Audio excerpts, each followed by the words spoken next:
ये जो राष्ट्रीय अध्यक्ष है अपने अलहाज इमरान साहब, वो आज हमारे बीच में है। आपने बचपन में या पहले मुस्लिम लीग का नाम सुना होगा, लेकिन काफी दिनों से वो पार्टी थोड़ा बैकफुट पे रही थी। लेकिन वक्त के हालात और वक्त की नजाकत को देखते हुए इस पार्टी को वापस अपने कौम के जो भी मसले मसाले काम है उसको आगे बढ़ाने के लिए, उन कामों को करने के लिए और आने वाले वक्त में जो भी अपने सामने मसले मसाइल आ रहे हैं उनको आगे बढ़ाने के लिए, उनको हल करने के लिए हम और आप मिलकर कैसे आगे बढ़ना है। तो ये कोई सभा नहीं है, ये जो है कोई भाषण या सभा का प्रोग्राम नहीं है, ये मशवरे का प्रोग्राम है। इसके अंदर सब लोग अपनी राय रखेंगे और मशवरा आपके सामने पेश करेंगे कि किस तरह आगे बढ़ा जाए। तो इसमें यहाँ के जो मकामी हजरात है, जो यहाँ के जिम्मेदारान हैं, वो अपनी बात 5-5 मिनट के लिए रखेंगे।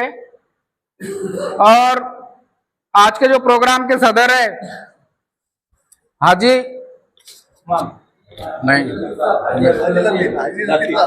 लतीफ साहब, ये आखिरी में बोलेंगे सदर के। वो उनकी सदारत में जलसा है तो वो सबसे आखिरी में बोलेंगे, उसके पहले अपने नेशनल प्रेसिडेंट बात करेंगे।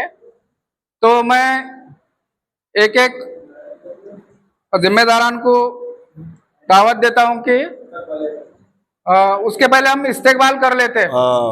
सबसे पहले तो आप सब लोग हमारी दावत पे यहाँ पहुंचे, उसके लिए सबसे तहे दिल से सबसे ज्यादा आपका शुक्रिया। उसके बाद जो हमारे मेहमान आए, कुरान शरीफ की तिलावत से शुरू किया जाए बिस्मिल्लाह करके। जलसे का जो बात रखने से पहले जलसे की शुरुआत कुरान शरीफ की तिलावत से की जाएंगी, आयत से। तो मैं दावत देता हूं सैयद हाफिज साहब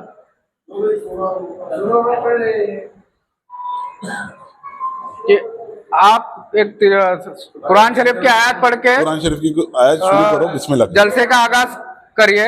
आइए इधर आइए, इधर जी। बिस्मिल्लाहिर्रहमानिर्रहीम। अल्हम्दुलिल्लाहि रब्बिल आलमीन अर्रहमानिर्रहीम मालिकि यौमिद्दीन इय्याका नअबुदु व इय्याका नस्तईन इहदिनस सिरातल मुस्तकीम सिरातल लज़ीना अनअमता अलैहिम गैरिल मग़ज़ूबि अलैहिम वलद्दाल्लीन। आमीन आमीन। जज़ानों का इस्तेकबाल किया जाएगा हार और बुके देकर।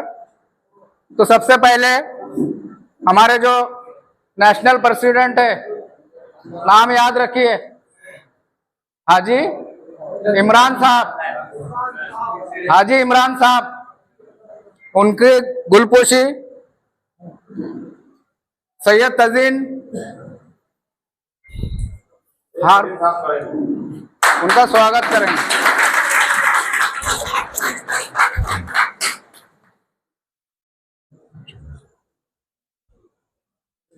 इसके बाद जिन्होंने उम्र गुजर गई लेकिन मुस्लिम लीग को जिंदा रखा, मुस्लिम लीग छोड़ के कभी कोई दूसरे पार्टी में गए नहीं, उनका स्वागत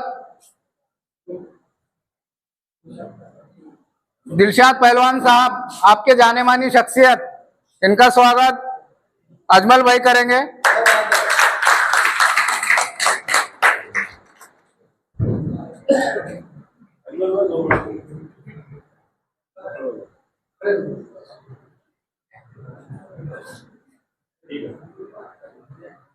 इसके बाद महाराष्ट्र के जो ट्रेजरर कोषाध्यक्ष रहते हैं ना, ये नेशनल पार्टी है, उसकी नेशनल कमेटी है, महाराष्ट्र की कमेटी है, जिले की कमेटी है, तालुके की है, शहर की कमेटी है। तो महाराष्ट्र के जो ट्रेजरर है, कोषाध्यक्ष रिजवान साहब, इनका स्वागत गुरु पहलवान करेंगे।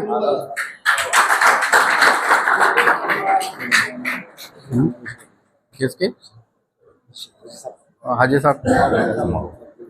आपकी गुलपोशी गफूर चौधरी करेंगे, ऐसा मैं उनको विनंती करता हूँ।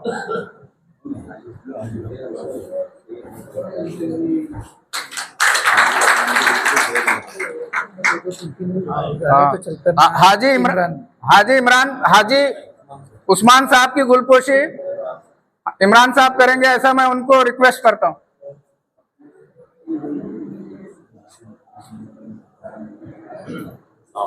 वालेकुम सलाम। और शाह कौन है? शाह उसके बाजू का टेलर, उनके थ्रू आरिफ भाई की गुलपोशी टेलर साहब करेंगे, ऐसे मैं उनको विनंती करता हूँ। लादिन का लादिन खान हमारी बेस के लड़के का नाम है, ये गुलपोशी का किसके करेंगे? अंजुम भाई के, जो डोबारी बेस के अपने लादेन भाई है, लादेन खान, इनसे मैं विनंती करता हूँ कि ये अंजुम पठान की गुलपोशी करेंगे। अरे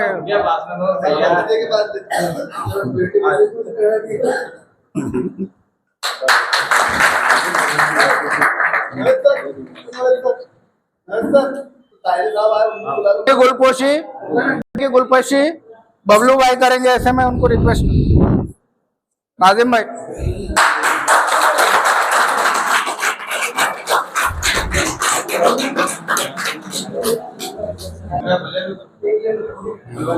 टीम सबको जोड़ना है। तो आज हमारे स्टेज पे मौजूद तायडे साहब, इनकी गुलपोशी इरफान भाई, सैयद इरफान करेंगे, ऐसी मैं उनको विनंती करता हूँ। किधर से जाते? इधर से। कौन बच्चा? हाँ, सबसे पहले किसको बोला भाषण देने? डॉक्टर साहब की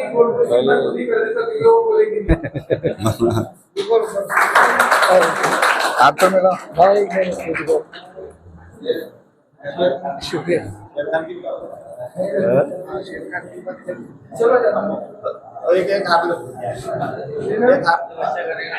शेर खान की गुलपोशी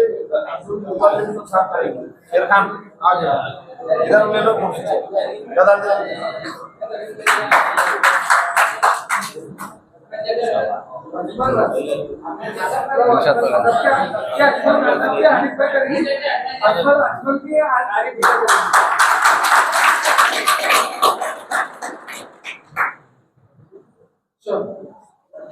वो थोड़ी थोड़ी 5-5 मिनट के लिए अपनी बात रखेंगे। तो सबसे पहले मैं दिलशाद पहलवान साहब को रिक्वेस्ट करता हूं कि वो यहाँ पर आए और आपसे गुफ्तगू करें।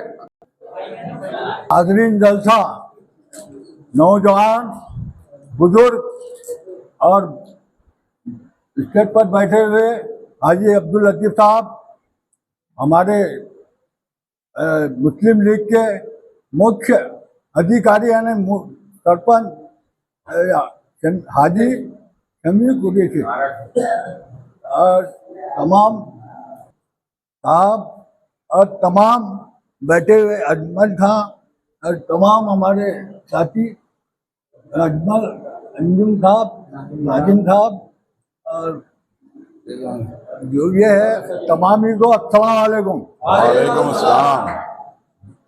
नए अंदाज से तामीर गुस्सा होगा,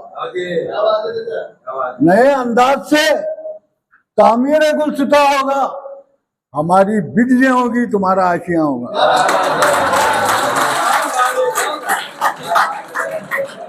जो बच्चों ने बोला है वैसा तो मैं 1 घंटा बोल सकता हूँ।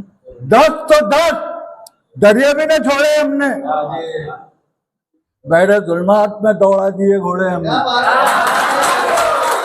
देखो वाद गुलाम महमूद बरनात वाला आप सब जानते हैं कि 3 बार खामगांव में लाने का सर्फ डॉक्टर नोई साहब को और तमाम मुसलमानों को इसका हक पहुंचता है। हजारों की लाखों की तादाद में बन्नाट वाला के जलसे में लोग हमेशा हाजिर रहे। आप ये हाफिज सेक्रेटरी के बन्नाट वाला साहब के बायां हाथ है। अब वो मरहूम तो अल्लाह जन्नतुल फिरदौस में जगह अता फरमाए। हाजी साहब जो है, हाजी तमीम कुरैशी जो है, हमारे इमरान कुरैशी साहब जो है, आज हमारे मुस्लिम लीग के सरपरस्त सदर और पूरे इंडिया में ये मुस्लिम लीग को कायम करते जा रहे हैं। तो मैं ये कहूँगा कि इंडियन यूनियन महाराष्ट्र मुस्लिम लीग का कयाम अमल में लाया गया है। नए अच्छे बुरे की तुमको तमीज दे के जाऊंगा, अच्छे बुरों की तमीज तुमको दे के जाऊंगा। तालीम की नजरों को मुत्तसिल करके जाऊंगा। यारो इस जमाने का मैं संग तराशूं, पत्थरों को बोलने का हुनर दे के जाऊंगा। क्या बात। तो नौजवानों पर ये जो नए नए आते फिरते भाजपा हो या और कोई भी पार्टी हो, ये तमाम मुसलमानों के हमेशा खिलाफ रहे हैं और खिलाफ मुस्लिम लीग कभी किसी को बर्दाश्त नहीं करती। जालिम तेरी अदाब से हम डर नहीं गए, जालिम तेरी अदाब से हम डर नहीं गए, जिंदा दिली के साथ जिए मर नहीं गए। जिंदा दिली के साथ जिए मर नहीं गए।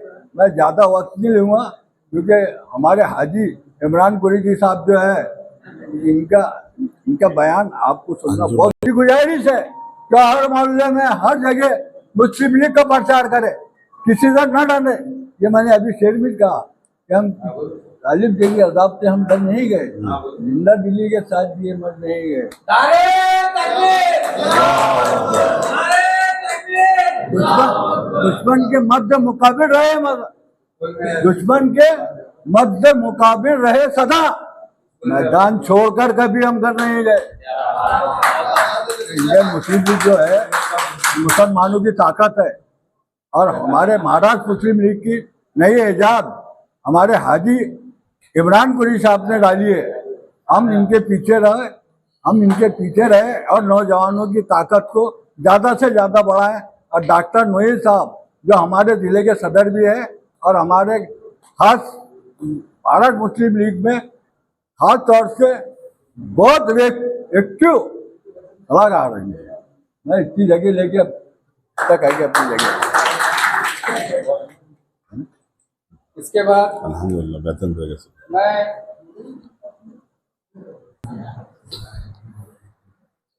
आज के इस जलसे के सदर जनाब इलाज हाजी लतीफ़ साहब और तमाम मेहमानान खुसूसी, हमारे ख़ास मेहमान इलाज इमरान कुरैशी साहब और मंच पे बैठे हुए तमाम हजरात और सामाईन, मैं सबसे पहले अपना सलाम पेश करता हूँ इनके सामने। अस्सलाम वालेकुम। हमारा मकसद ये है कि मुस्लिम लीग बनाने का, कि कांग्रेस बीजेपी दोनों भी पक्ष हमारे मुसलमानों को जो हमारा हक है वो नहीं दे रहे और जुल्म कर रहे। 70 साल से मुसलमान कांग्रेस के साथ है, लेकिन कांग्रेस ने हमको हमारा हक नहीं दिया। तो अब हम हक मांगने के लिए नहीं जाना चाहते इनके पास में, अब हम खुद छीनना चाहते इनसे हक हमारा। हालांकि तमाम मुसलमान देश आज़ाद हुआ जब से कांग्रेस पक्ष के साथ है, लेकिन कांग्रेस पक्ष ने क्या दिया? कुछ भी नहीं। मुसलमानों को बुलाते, आखिरी 8 दिन जब इलेक्शन के मतदान के रह जाते, बुलाते, उनको वर्करी देते, इससे ज़्यादा कुछ देते नहीं। इज्जत तो अपने मुसलमानों को, अपनी कौम को नहीं मिल रही। इसीलिए हमने मुस्लिम लीग के साथ जाने का फैसला किया। मुस्लिम लीग बोले तो तमाम मुसलमानों की जमात है और इसमें हर मसलक के लोग हैं और तमाम खानदानों के लोग हैं। अब हम खुद अपने सीटें खड़े करना चाहते और तमाम पक्षों को ये मैसेज देना चाहते, संदेश देना चाहते कि हम भी एक हो गए, मुत्तहिद हो गए और मुत्तहिद होने में ही फ़ायदा है। तमाम मुसलमानों को इससे बहुत पहले मुत्तहिद हो जाना चाहिए था। देर आए दुरुस्त आए, कोई मसला नहीं। मैं एक शेर पेश करूंगा कि मुंतशिर होंगे तो मिट जाओगे है मुसलमानों, मुत्तहिद होंगे तो ठोकर में जमाना होगा। तो अपनों को मुत्तहिद होना है। मुत्तहिद होंगे तो तमाम पक्ष अपने से डरेंगे, अपने से खौफ खाएंगे, और अपना मकसद ये है कि ये अपने से डरे अब, क्योंकि अभी तक अपने लोगों ने बहुत ईमानदारी से कांग्रेस का भी साथ दिया, लेकिन वो जितने भी ईमानदार लोग हैं उनको कुछ भी नहीं मिला इनके साथ में रहने से, बल्कि ये कांग्रेस पक्ष के लोगों ने अरबों खरबों रुपए कमाए, लेकिन मुसलमानों को कुछ नहीं दिया। बल्कि खानगांव के तारीख में तो ये हुआ कि 15 साल यहाँ पे कांग्रेस का आमदार रहा, लेकिन उसने अरबों खरबों रुपए कमाया आमदार सानंदा ने। लेकिन मुसलमानों को आखिर में क्या दिया उसने? 2007 में हाजी लतीफ साहब को दंगे करके 307 395, हाजी बुढ़न साहब को बेगुनाह हमारे बुजुर्गों को सताया गया, उनको उन पे गुनाह दाखिल किए गए। तो ये मिला अपनों को ईमानदारी का सिला। यानी ईमानदार लोग होने के बावजूद अपनों को सिला क्या मिल रहा है कि दंगों के आरोपी बनाए जा रहे, सबके सब बेगुनाह लोग, और इन पे गुनाह दाखिल हो रहा, सोबतें झेल रहे, रमजान महीने की इबादतें खराब की जा रही। ये अपनों को सिला मिला कांग्रेस की तरफ से। मजबूरी में अपने लोग जो है, जब कोई रास्ता नजर नहीं आया तो बीजेपी में गए। करेंगे क्या कि आमदार सानंदा बीजेपी से भी ज्यादा खतरनाक हो गया था, मुसलमानों पे इतना जुल्म कर रहा था कि बीजेपी भी नहीं करती, तो करके शरीयत की दुश्मन पार्टी के सहारा लेना पड़ा। जबकि अपनों को मालूम है कि बीजेपी शरीयत की दुश्मन है, इस्लाम की दुश्मन है, मुसलमानों की दुश्मन है, लेकिन मजबूरी की हालत में तमाम मुसलमान कहा गए तो आकाश बुनकर के साथ में। क्यों क्या करेंगे कि भाई दिलीप सानंदा जो है, आमदार राणा दिलीप कुमार सानंदा, ये मुसलमानों के वोटों से चुन के आया, मुसलमानों को अंदर डाल रहा, तमाम मुसलमानों को जेलों से भर दिया, तमाम मुसलमान हर खानदान के लोगों पे गुनाह दाखिल। तो ये आमदार सानंदा ने अपने साथ में किया। सबसे ज्यादा जुल्म करने वाला माजी आमदार सानंदा ही है मुसलमानों पर। इसके अलावा आकाश भी इतना जालिम नहीं है जितना आमदार सानंदा अपने लिए जालिम हुआ। तो करके अपने को मुसलमानों की पार्टी है, अपनी पार्टी है, और इसका नाम ही मुस्लिम लीग है। तो करके मैं आपसे एक दरखास्त करता हूँ कि तमाम मुसलमान मुस्लिम लीग का साथ दे और हाजी इमरान साहब की ताकत को बढ़ाए। इतना कहकर मैं अपने 2 अल्फाज खत्म करता हूँ। पूरे पब्लिक बोर हो गए हैं।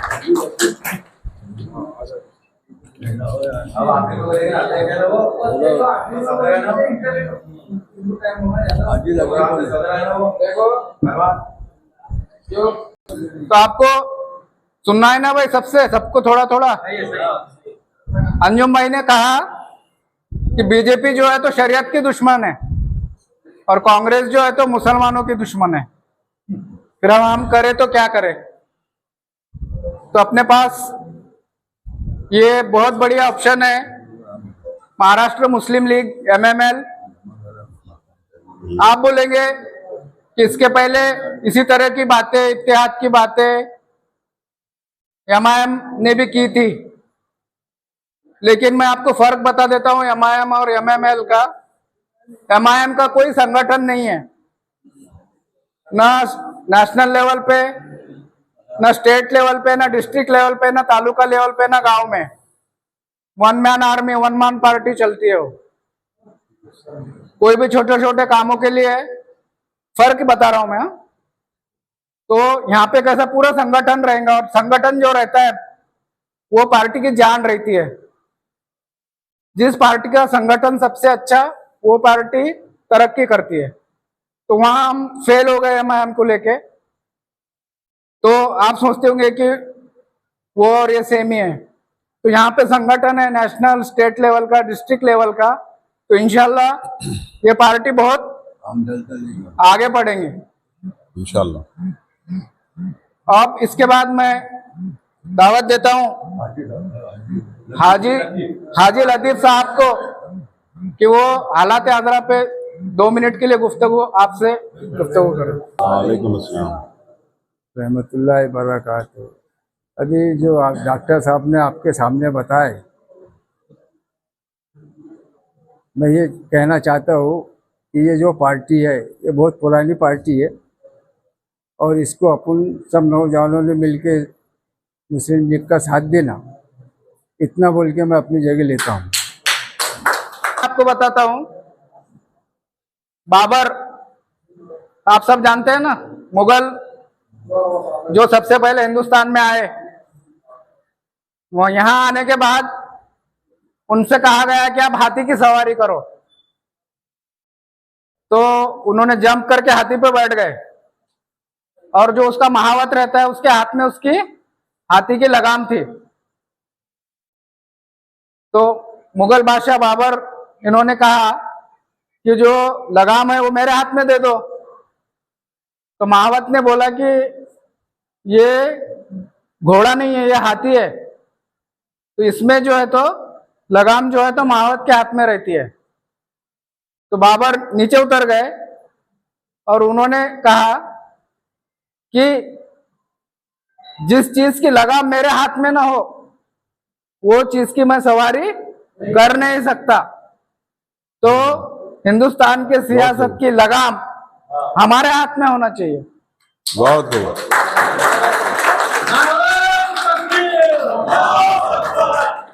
लगाम दूसरे के हाथ में और हम दूल्हा बन के उनके पीछे दौड़ रहे हैं। इस पस मंजर को बदलने के लिए मुस्लिम लीग, महाराष्ट्र मुस्लिम लीग इंशाल्लाह आगे काम करेंगी। मैं दावत देता हूं हाजी उस्मान साहब को 2 मिनट मुख्तसर में 2 मिनट 2 जुमले आपके शूटिंग चालू है, दो जुमले साहब और महाराष्ट्र प्रेसिडेंट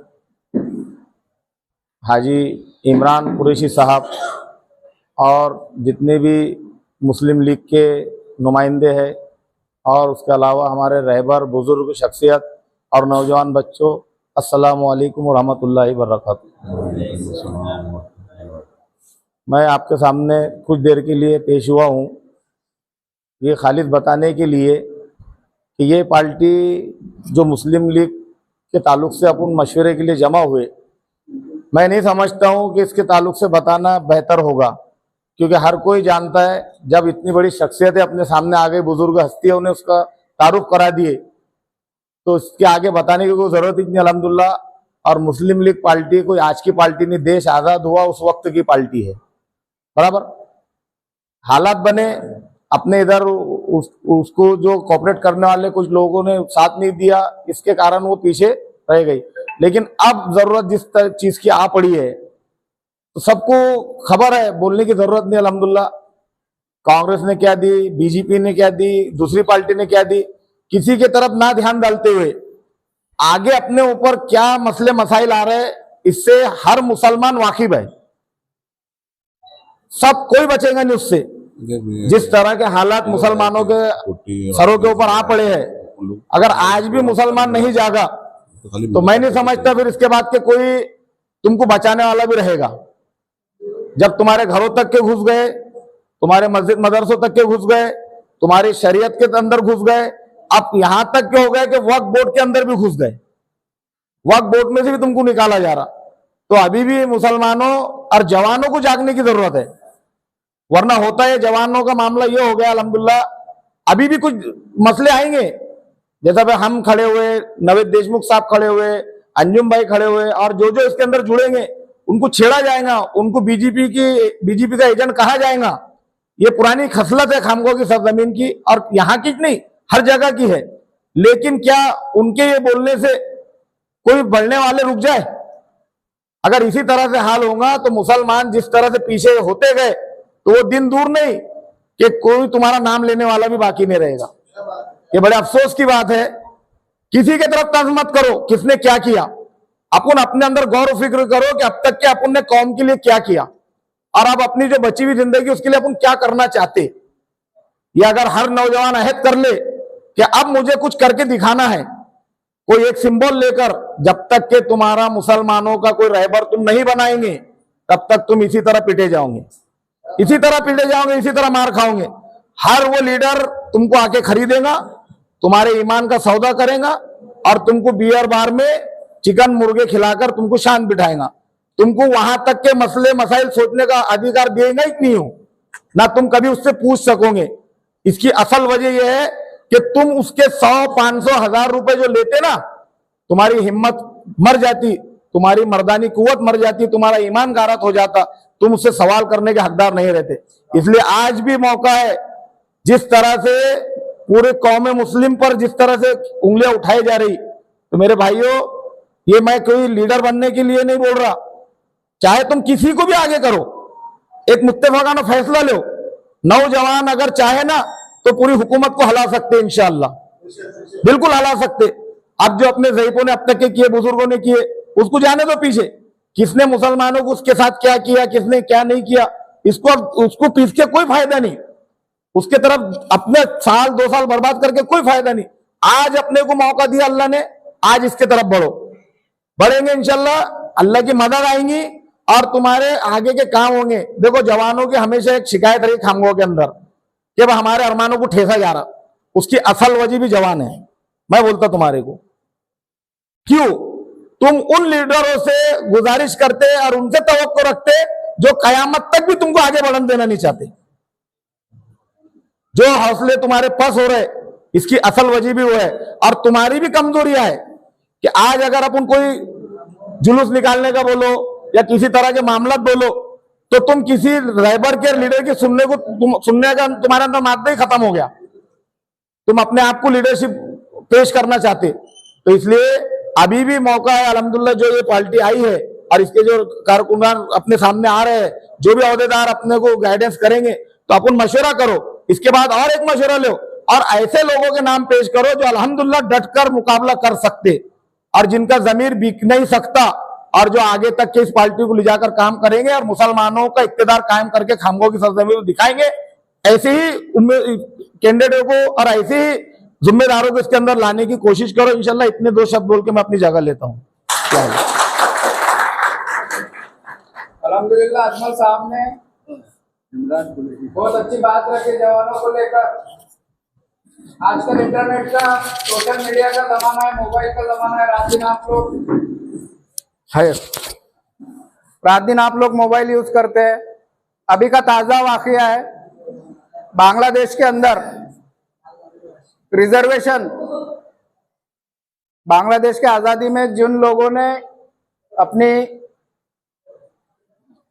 ताउन किया था, उनके लिए रिजर्वेशन की घोषणा की शेख हसीना ने। रिजर्वेशन कैसा, जो लोग थे उनको भी, उनके बच्चों को भी, उनके पोतों को भी और पोतों के पोतों को भी। तो यूनिवर्सिटी के जो बच्चे थे बांग्लादेश में, जो पढ़ने वाले बच्चे थे, 12वीं बीए ग्रेजुएट्स, उन्होंने बगावत करे। कहाँ बगावत करे? यूनिवर्सिटियों में, विद्यापीठों में। और वो बगावत ऐसी फैली, ताजा वाकया है, पूरे बांग्लादेश में नौजवानों की बगावत ऐसी फैली कि वहां की हुकूमत पलट गई। पलटी कि नहीं पलटी? तो नौजवानों की वो ताकत है। मैं इसके बाद तायडे साहब को विनंती करता हूं कि वो आके अपने ख्यालात पेश करे। मी मराठीत भाषण बोलतो. हाँ हाँ प्लीज सर. सर्वप्रथम मी मराठीत बोलतोय. भारतीय घटनेचे शिल्पकार डॉक्टर बाबासाहेब आंबेडकर, या भारतीय भूमीत जन्मलेले मौलाना आझाद, महात्मा फुले, शाहू महाराज और यांना मी सर्वप्रथम वंदन करतो, नमन करतो. आज या ठिकाणी या माझे मित्रमंडळी या ठिकाणी मला येण्याचा जो आग्रह केला आणि विनंती केली, त्या आग्रहाखातर मी या ठिकाणी उपस्थित झालो. आणि माझा थोडासा अल्पसा परिचय आपणा काही लोकांना माहीतच असेल. माझे वडील जे होते लहानू तायडे म्हणून, या मस्तान चौकामध्ये एक नेहमी त्यांची सदैव बैठक राहत होते. ते आमचे जुने जाणते काका उस्मान भाई हे सर्व त्यांचे परिचित आहेत. आणि या ठिकाणी ज्या संघटनेच्या बाबतीत जे आपल्या मुस्लिम लीगचे जे साहेब आलेले आहेत, त्यांनी जे मार्गदर्शन आता त्यांचं होणार आहे, पण ज्यांनी वक्तव्य आधी केलेलं आहे ते व्यथा एकदम चांगल्या आहेत. त्या आपण जाणून घेतल्या पाहिजे. आपणास कशा प्रकारच्या कशा ठोकरा लागल्या, आपण कशा प्रकारचं कोणापासून काय घेतलं, काय दिलं का, आपण याचं काहीतरी आता आपल्याला पाप पुण्य फेडावं लागेल. हे समाजाच्या परी करावं लागेल. परंतु आपण आगळा वेगळाच मार्ग वळतो आणि आपण कुठल्या तरी मार्गात घुसून निवडणुकीच्या टायमामध्ये भलकाही आपलं देखावा दाखवून देतो निवडणुकीच्या माध्यमातून. आपलं संघटन हे आता संघटन जर मजबूत झालं तर आपल्या जे सहकारी आहेत, आपले जे समाज आहे, हा समाज एकत्रित राहिला तर खरोखर या भारतात आपल्या साम्राज्याचं लोकशाहीमध्ये रूपांतर झाल्याशिवाय राहणार नाही अशी मला ग्वाही वाटते. आणि या लोकशाहीचा खांब म्हणजे बाबासाहेब आंबेडकर आहेत. लोकशाहीचा खांब या देशाची घटना ज्या बाबासाहेब आंबेडकरांनी लिहिली त्या घटनेशी आपण एकमत आहात आणि त्या घटनेचं आपण पालन जर केलं, घटनेनं जर आपण आपली ताकद वाढवली तर आपल्या समोर कोणी टिकाव करू शकत नाही का. आणि आज या ठिकाणी आपण उपस्थित झालात, अल्पसंख्याक का होना म्हणजे अल्प का होना पण आलेत, त्यांनी या ठिकाणी सर्वांचे विचार ऐकलेत. या विचाराचा आपण जर आपला जो प्रसार व प्रचार आहे निवडणुकीच्या माध्यमातून या ठिकाणी आपले हाजी साहेब पण इथं या कामीच आले आहेत. आपलं संघटन हे होणं जरूर आहे. अकोल्यामध्ये एकदा अशी निवडणूक झाली होती 1984 किंवा या काळात, तर त्या निवडणुकीमध्ये असे बौद्धाचे आंबेडकर उभे होते है ना, आंबेडकर उभे होते त्यावेळेस ते नारेच्या या विरोधी पार्ट्यानं वेगळी भूमिका काढली. कारण म्हणे बाबा हिंदू मुस्लिम भाई भाई हमारी पार्टी चुन के असे काही नारेबाजी केली नाही, परंतु विरोधकांनी त्या दिशेला त्यांना वळवलं गेलं. त्यावेळेस त्यांचं मतदान फुटलं म्हणून प्रकाश आंबेडकर त्यावेळेस पडले. आता हा पडझडीचा प्रकार असते पण आपलं मजबूत संघटन नाही आहे. जर आपली जर कोम एक जर झाली महाराष्ट्र या देशात तर कोणाची मदान नाही. दलित मुस्लिम भाई भाई दिल्ली हमारे पास आहे. परंतु हे आपल्या लोकांमध्ये घडत नाही, हे आपल्या लोकांमध्ये घडत नाही, याचं मला दुःख वाटते. आणि एवढं बोलतो मी, माझे 2 शब्द संपवतो. जय भीम, जय सलाम. भारतामध्ये महाराष्ट्रामध्ये आपण सत्तेत येऊ शकतो त्याचं विश्लेषण केलं. यानंतर मी सय्यद तजीन यांना विनंती करतो की त्यांनी आपले 2 शब्द मांडावेत.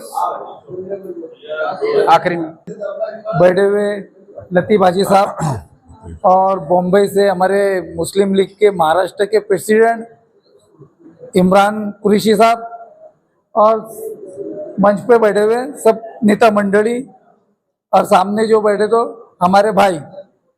बस मैं इतना ही बोलना चाहता हूँ कि अजमल भाई ने और हमारे अजमल रजा साहब ने और अंजुम जमा साहब ने जो बात की है उस पर गौर और फिक्र करो. और 19 तारीख को आने वाली 19 तारीख को 2 नंबर स्कूल में बड़ा प्रोग्राम है मुस्लिम लीग का. अभी तो कैसा थोड़ा कार्यकर्ता मेड़ावा जैसे बोल के बुला दिए, बारिश चालू, इसके बाद में भी यहाँ पर आए, ये बहुत शुक्रगुजार है हम इनके. और दूसरी यहाँ पर मदर्स का इज्तिमा होने वाला है ये 1 नंबर स्कूल में अभी चालू है वहाँ पर, तो सारी पब्लिक उधर गई, नहीं तो अल्लाह चाहे तो ये पूरा पैक हो जाता था. बाकी अब 19 तारीख को तुम्हारे को खांबा वाले मुस्लिम लीग के साथ में कितने हैं क्या है ये तुमको अच्छे तरीके से मालूम पड़ेगा. ये अभी फिलहाल में ये ट्रेलर है, पिक्चर अभी 19 को बाकी है. अच्छा मैं मेरी जगह लेता है. अध्यक्ष है रिजवान साहब, उनसे गुजारिश करता हूँ कि वो अपने ख्यालात पेश करें.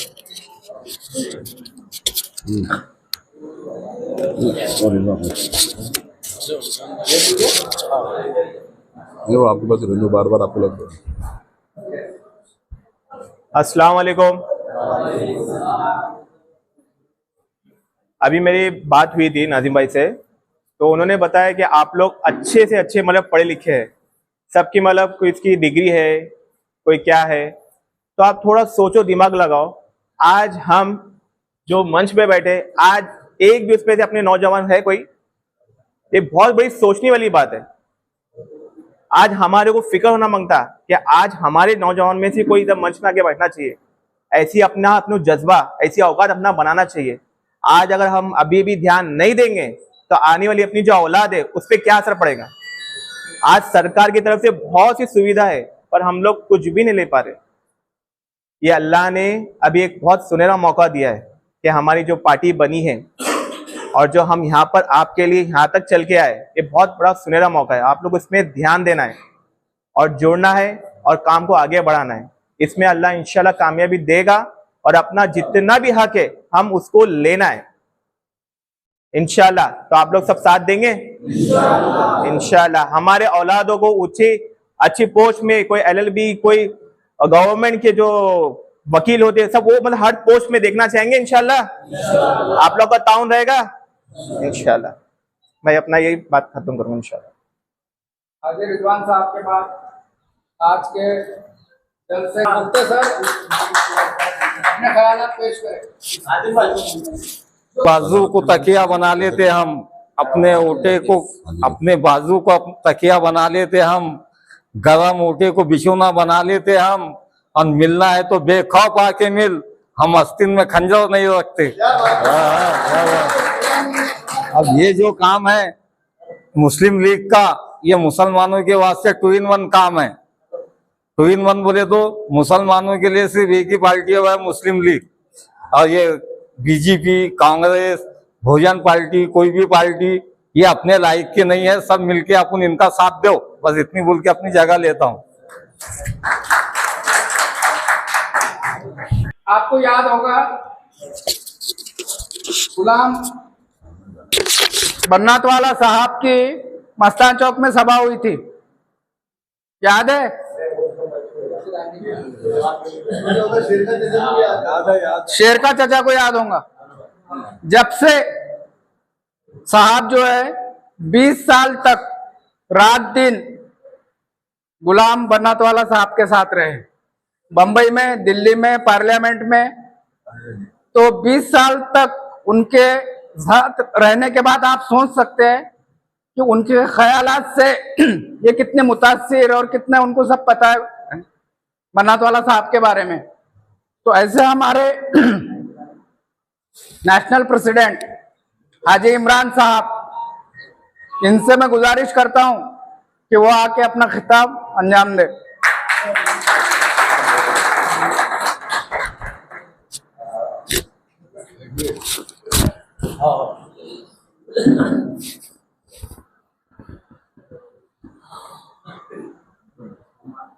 आज जलसे की जो सदारत हाजी अब्दुल लतीफ साहब, डॉक्टर नावेद साहब, अंजुम भाई, निज़ाम भाई, मेरे अजीज दोस्त दिलशाद पहलवान साहब, अजमत भाई और तमाम मेरे साथियों, दोस्तों, अस्सलाम वालेकुम। अल्हम्दुलिल्लाह, बड़ी खुशी की बात है कि हरे परचम तले हम सब यहाँ जमा हैं। बड़ी खुशी की बात है।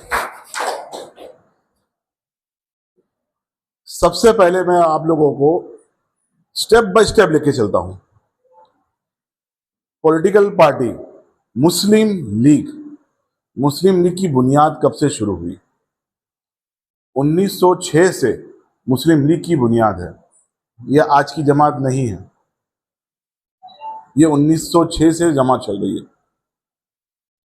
हिंदुस्तान और पाकिस्तान का बंटवारा हुआ, बंटवारे में पाकिस्तान की जगह से लियाकत साहब और हिंदुस्तान के तरफ से मोहम्मद इस्माइल साहब। लियाकत साहब ने पाकिस्तान टेक ओवर कर लिए और मोहम्मद इस्माइल साहब उन्होंने हिंदुस्तान के अंदर नए तरीके से हमारे नाम को अंजाम दिया, इंडियन यूनियन मुस्लिम लीग।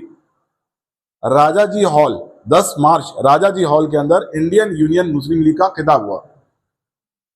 1948 की बात कर रहा हूं। सिलसिला मुस्लिम लीग का वहां से ही चल रहा है और सारी खिदमात आप देखोगे तो अली जनाब गुलाम महमूद बनातवाला साहब, उनके किरदार, उनका रोल, वो ऐसी शख्सियत जो नेशनल नहीं इंटरनेशनल पर्सनालिटी, वो शख्सियत के हम फॉलोअर्स हैं। हम सब फॉलोअर्स हैं, उनके कायद में चलने वाले लोगों में से हैं। एक वक्त ऐसा आया, 1950 की बात कर रहा हूं, जब सियासत शुरू हुई पॉलिटिकल लेवल से, जब पार्लियामेंट शुरू हुआ तो मेंबर ऑफ पार्लियामेंट की टिकट के लिए बाबा साहेब अंबेडकर साहब उनकी जो शुरुआत हुई तो हर पार्टी के तरफ से उनको रिजेक्शन मिला। वाहिद इंडियन यूनियन मुस्लिम लीग उनको टिकट दी गई है कलकत्ता से। फिर कुछ बात से आगे बढ़ने के बाद उन्होंने फिर कांग्रेस से बात करके बात को आगे बढ़ा दी गई, मगर पहला permission granted from Muslim league. अब बात ऐसी है कि जो मुस्लिम लीग जो जमात है IUML वो अपने हद तक है, अपने एक कायदे तक है। हमने हमारा एक खुद का एक प्लेटफॉर्म जो तैयार किया है जिसका नाम है महाराष्ट्र मुस्लिम लीग। आली जनाब गुलाम महमूद बनातवाला साहब के जितने भी जो खिदमात है कौम के लिए वो सारे पॉइंट्स को लेते हुए हम हमारे जमात को तैयार की है जिसका नाम है महाराष्ट्र मुस्लिम लीग। जो महाराष्ट्र मुस्लिम लीग है वो एक सेक्युलरिज्म तरीके से है, हिंदू मुस्लिम और वगैरह जितने भी कास्ट है हम सबके लिए आवाज उठाने के लिए हैं।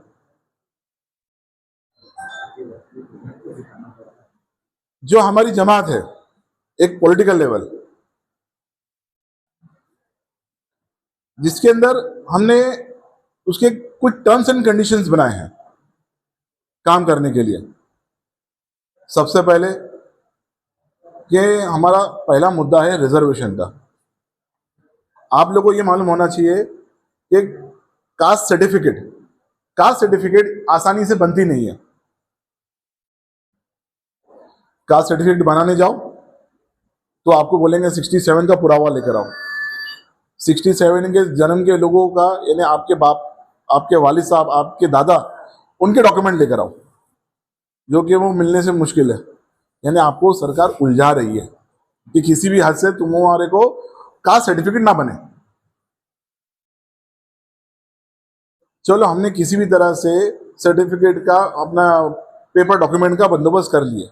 जब हमारे पास सर्टिफिकेट आ गई तो उसके बाद हमारा रिजर्वेशन कहाँ गया? आज महाराष्ट्र में हम माइनॉरिटीज बोलकर हमारा रिजर्वेशन ही नहीं है, हमारे नाम का रिजर्वेशन ही नहीं है। हमको माइनॉरिटीज में गिना जा रहा है। माइनॉरिटीज में खाली मुसलमान नहीं है, माइनॉरिटीज में मुसलमान, दलित और बाकी दूसरे भी जमात, वो सबको माइनॉरिटीज में गिना जा रहा है। आज मुसलमानों का महाराष्ट्र में क्या वजूद रह गया? हमारे को कोई जगह पे कोई ओहदे पे रिजर्वेशन नहीं है।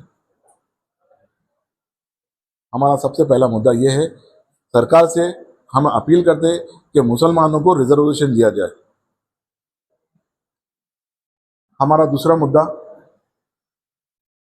जेल के अंदर काफी मामूली रकम पे जो बेल की जो रकम होती है, मामूली रकम पे वो आज जेल में बंद है, जो पे कोई सालों से है, कोई महीनों से है।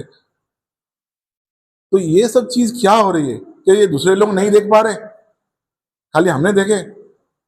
कितने तादाद में लोग हैं, मामूली कोई भी चीज ऐसी रह गई कि जेल में बंद है, जो उन लोगों को जमानत करने के लिए चंद रुपए की जरूरत है, वो रुपए देकर उनको आजाद किया जाए ताकि वो अपनी फ्रीली लाइफ जी सके। तो हमारी अपील गवर्नमेंट से इस बात की भी है। अब जिस तरह से औरंगाबाद का नाम जो चल रहा है कि संभाजी करके उसका नाम रखा जाए, संभाजी नगर करके। अभी हम दौरा जो शुरू किए पूना होते हुए औरंगाबाद से जालना, परभनी और फिर आपके इधर बुल्ढाना खामगांव में है। जब औरंगाबाद गए तो औरंगाबाद के जो लोकल पब्लिक्स थे उनकी शिकायत इस बात की आई कि हमने पिटिशन दाखिल करने के लिए बहुत सारी जमातों को अपील की है, मगर सबों ने अपने तरीके से रिजेक्ट किए। मैंने बोला अल्हम्दुलिल्लाह महाराष्ट्र मुस्लिम लीग पिटिशन दाखिल करने के लिए तैयार है कि औरंगाबाद का जो नाम है औरंगाबाद ही रहेगा।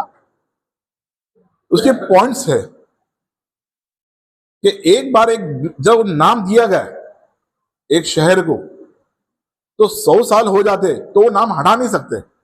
ये तो 350 बरस से पहले से 350 बरस से औरंगाबाद है, तो अभी इसकी ऑब्जेक्शन क्यों आई है? तो इंशाल्लाह महाराष्ट्र मुस्लिम लीग के जानिब से पिटीशन दाखिल किया जाएगा।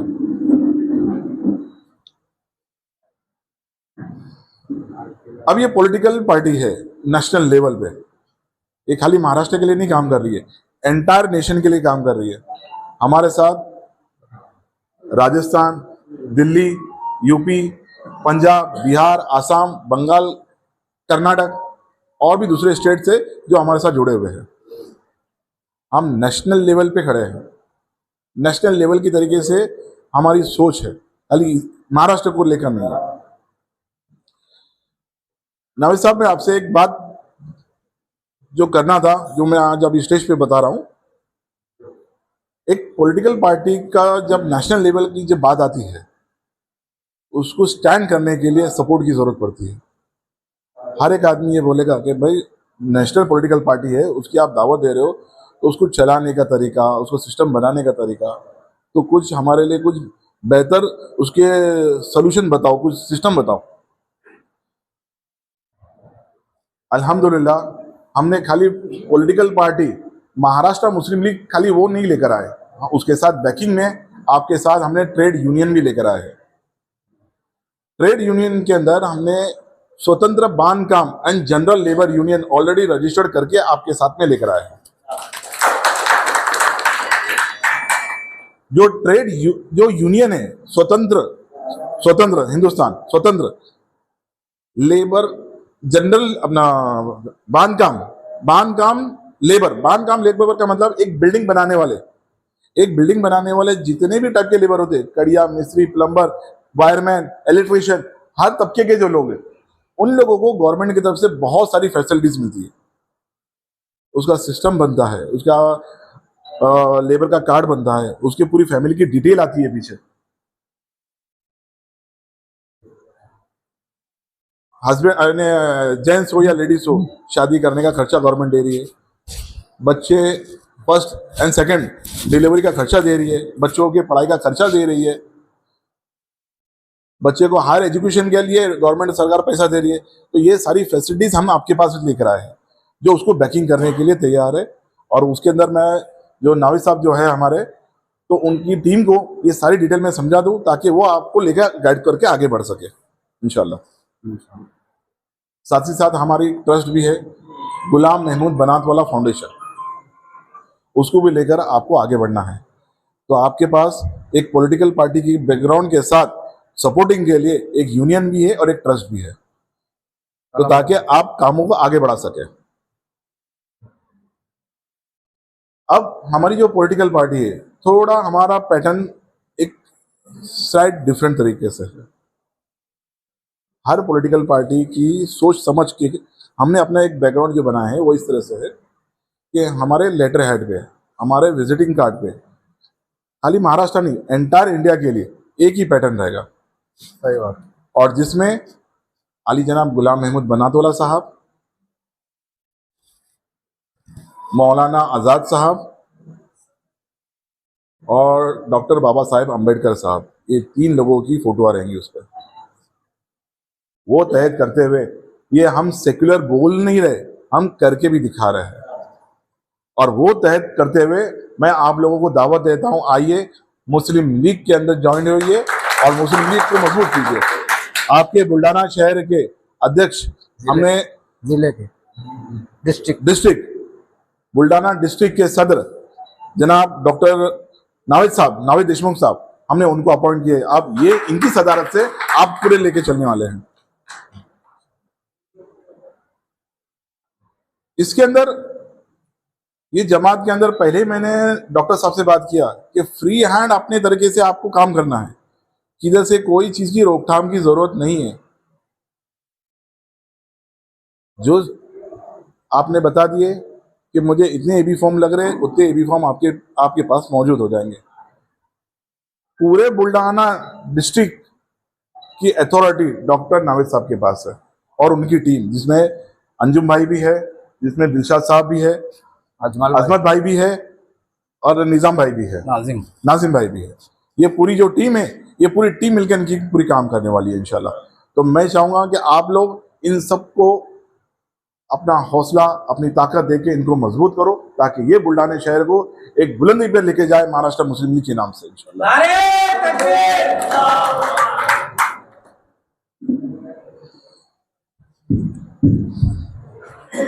तो आपसे अभी मुखातिब थे MML के नेशनल प्रेसिडेंट हाजी इमरान साहब।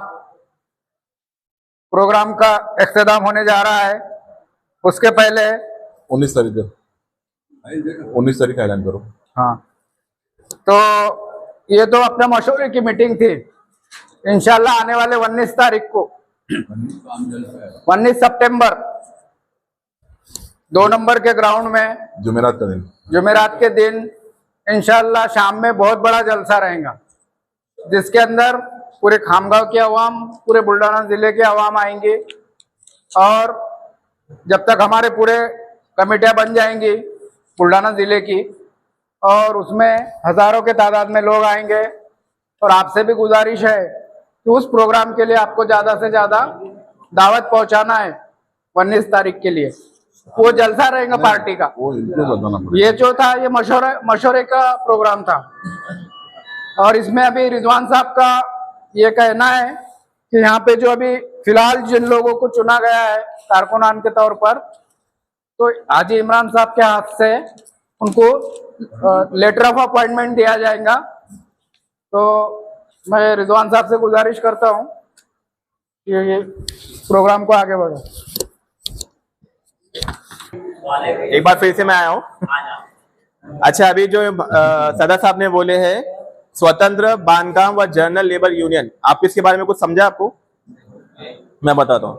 अभी इसमें ऐसा है कि बांधकाम में जो होता है पेंटर होता है, मिस्त्री होता है, इलेक्ट्रिशियन होता है, कारपेंटर होता है, कलर करने वाला था, या तो वो घमेला उठाने देने वाला, वो भी इसमें ही आ गया बांधकाम में। इसके बाद भी अलावा जो बाहर के लोग रहते हैं, इलेक्ट्रिशियन हो गया, जैसे रिक्शा चलाने वाला हो गया, पर पार्ट टाइम वो कलर करता है, वो भी बांधकाम में ही आ गया। तो उन लोगों को सरकार ने, गवर्नमेंट, सरकार तो आती रहती है, गवर्नमेंट जो कभी बदलती नहीं, उनकी तरफ से उन लोगों को बहुत सारी फैसिलिटी है। फैसिलिटी ये है कि अभी आप मोबाइल खोल के देखो, उसमें आप देखो बांधकाम लेबर को फैसिलिटी क्या क्या है। अभी फिलहाल में वो लोग दे रहे हैं, जो नोंदनी करता है, रजिस्टर होता है, तो उसको पूरा घर का सेट मिलता है, यानी घर के जितने दहेज का आइटम जैसा होता है, बर्तन से लेके चूल्हा वूल्हा, वो पूरा नया सेट प्रेस्टीज का, वो आप लोगों को घर पे लाके दिया जाता है सरकार की तरफ से।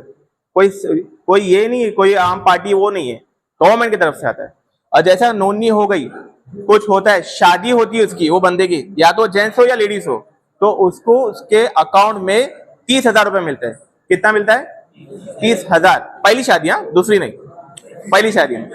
इसके अलावा पहला बच्चा हुआ, दूसरा बच्चा हुआ, उसका डिलीवरी का चार्जेस मिलता है, डिलीवरी का भी चार्जेस मिलता है। आप लोग ये सब मालूम था? ये हमारे लिए है सुविधा, पर हम लोग उसको क्लेम नहीं कर पा रहे। शादी होने के बाद अगर वो बंदा जो है, अगर वो डेथ हो जाती है कुछ काम करते करते, तो उसकी नॉमिनी को 2 लाख रुपए मिलता है। कितना मिलता है?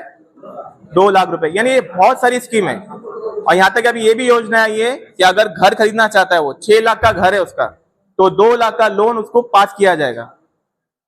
ये अगर हम नोंदनी करते हैं तो 2 लाख का उसको लोन भी पास किया जाएगा। ये सब चीजें सुविधा है। आप लोग उसका लाभ उठाना चाहते तो आप लोग को ये है कि आप लोग यहाँ पर आके इनसे दरखास्त करें और यहाँ से इसे पूरी इंस्ट्रक्शन ले और आगे बढ़े। और आप लोग अपने पास ही मत रखो। अभी घर पे जाके आप लोग का काम क्या है? घर पे जाके खाना के सोना है? नहीं, इसको दिमाग चलाओ। आज के दिन दिमाग चलाओ कि भाई इसको मैं कितना एक्सप्लेट करूं, मेरे जितने भाई है, मेरे जितने दोस्तों को सबको फायदा दिलाओ। ये चीज आज से आप लोग का काम है, जिम्मेदारी है। और आके इनको तंग करो, ये बताओ हमको नोंदनी करना है, कैसा करना है हमको बताओ। इंशाल्लाह आपको बहुत आगे फायदा मिलेगा। ठीक है, अभी एक करके अनाउंस करें। अभी जैसा कि आगाज हुआ है महाराष्ट्र मुस्लिम लीग, क्या अपनी पार्टी का नाम क्या है? हाँ, तो इसके लिए आपके जो खामगांव में हम लोग जो खुद चल के आए, क्योंकि आप लोग का जो प्यार मोहब्बत देखे हम लोग को बहुत अच्छा लगा, तो उस हिसाब से हम लोग ने जो ओहदे यहाँ पर जो कबूलात हुई है, उन्हें मैं दरखास्त करूंगा नेशनल लेवल के जो प्रेसिडेंट है हाजी इमरान कुरैशी साहब, उनको बोलूंगा कि ये ओहदा इनको तकसीम किया जाए। पहले पे मैं दावत दूंगा डॉक्टर नावेद साहब देशमुख साहब, जिनको उनको मिला है district president of Buldhana, district president of Buldhana. माशाल्लाह।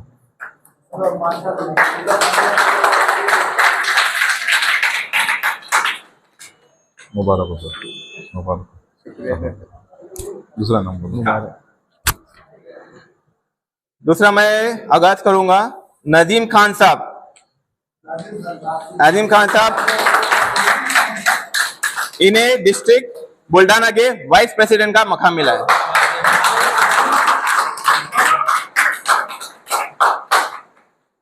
मुबारक हो, अल्लाह का। शेख रशीद साहब, शेख रशीद साहब।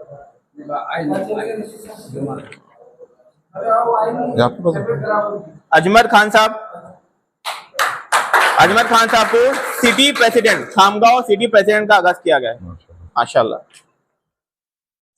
खामगांव शहर के लिए पार्टी के जो भी काम रहेंगे, जैसा भी ये बांधकाम कामगार नोंदनी है, लाडली बहन, जितनी भी योजनाएं गवर्नमेंट के, तो सबसे ज्यादा खामगांव में आपके बीच रहेंगे अजमल साहब माशाल्लाह। महाराष्ट्र मुस्लिम लीग के खामगांव शहर के अध्यक्ष अजमल साहब इसको खामगांव में पार्टी को रोशन करेंगे इंशाल्लाह इंशाल्लाह। आप प्रैक्टिकल हो इस वजह से बोल रहे हो माशाल्लाह।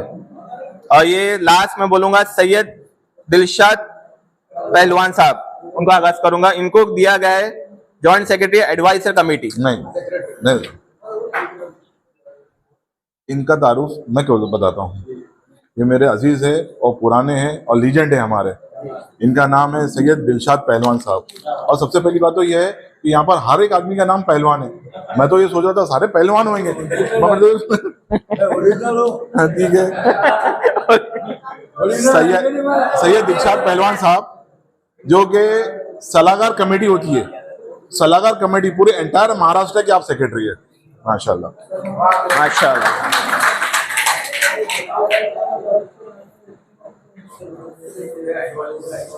वो वोट ऑफ थैंक्स किसी से कराऊं? Joint secretary Maharashtra.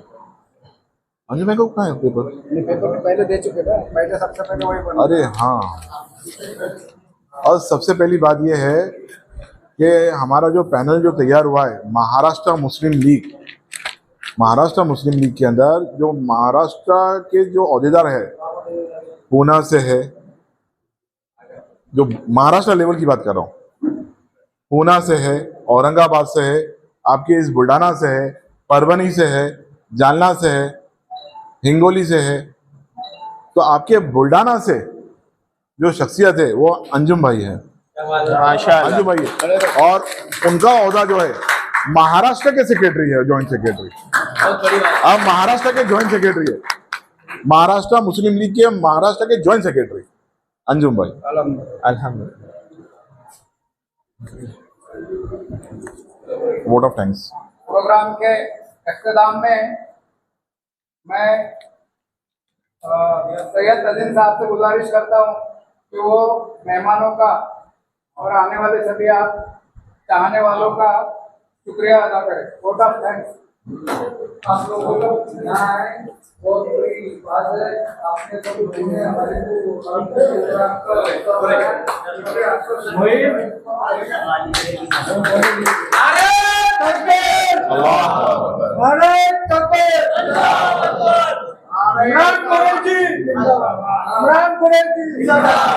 इमरान कुरैशी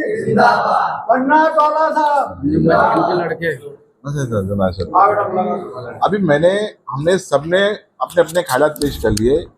मैं ये चाह रहा था तुम्हारी तरफ से कुछ क्वेश्चन है, कुछ बात है तो पूछो मुझसे। बैठो थोड़ी देर घर में, एक 5-10 मिनट बैठ जाओ। आप लोगों को कुछ भी सवाल है तो पूछो।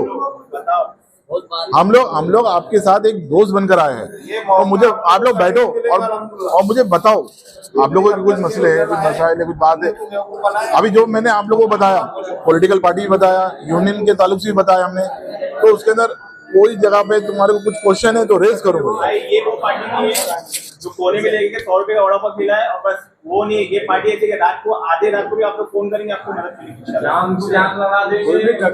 ये खुलूस वाली पार्टी है, आप लोगों का ताउन चाहती है हमारी पार्टी को मजबूत करने के लिए। आप हमें मजबूत कीजिए, अल्लाह के फजल से आप लोगों की हर चीज की परेशानी दूर होगी, मजबूती से आएगी इंशाल्लाह। क्या है आपके रुकावट, कुछ है कि ये चीज होना चाहिए, क्या है आप लोगों का? जैसे मैं ओपन बात कर रहा हूँ, ओपन बात करता हूँ। किसी के ये रहती है, अरे वो फलानी पार्टी है ना, मैं उधर पे था, अभी इधर पे मैं क्यों आऊँ, XYZ जो भी है, तो ऐसी चीज है, तो उसके अंदर मैं तुम्हारे को डिटेल में लेके जाऊंगा, मतलब क्या है बताओ, ओपन बात पूछो अभी दोस्त की माफी।